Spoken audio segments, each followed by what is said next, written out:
you also had a very long collaborative work with Henri Berestycki.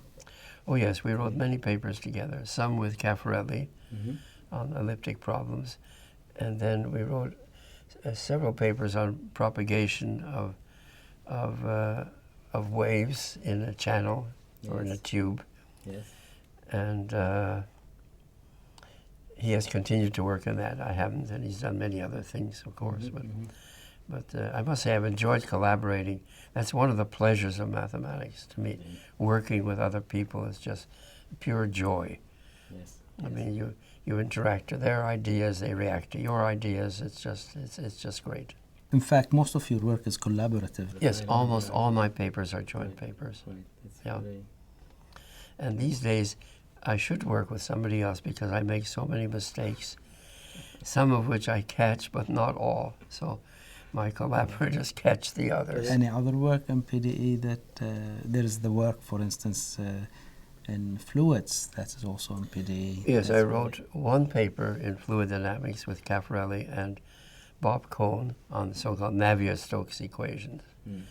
These are equations of fluid flow in 3 dimensions, and there's a huge open problem whether if you start a fluid with smooth velocity and it develops in time, does it remain smooth for all time, or do singularities develop such as turbulence? So that problem has been open for many years, and what we discovered is that in case singularities do develop, they have low dimension. They don't even have 1 dimension. Right. So, in some sense, low dimension. This result, beside being fantastic and quoted enormously and very important, what I'm actually curious about is that you did not work in fluids before. No. And I don't think you worked in fluids after, except if you want to say the work with Berestycki somehow is related to some. No, that's true. So how does it come about? I mean, I did remember Bob exactly. Cohn come and ask you No, a I remember question? exactly how it came about. The 3 of us were walking to Chinatown.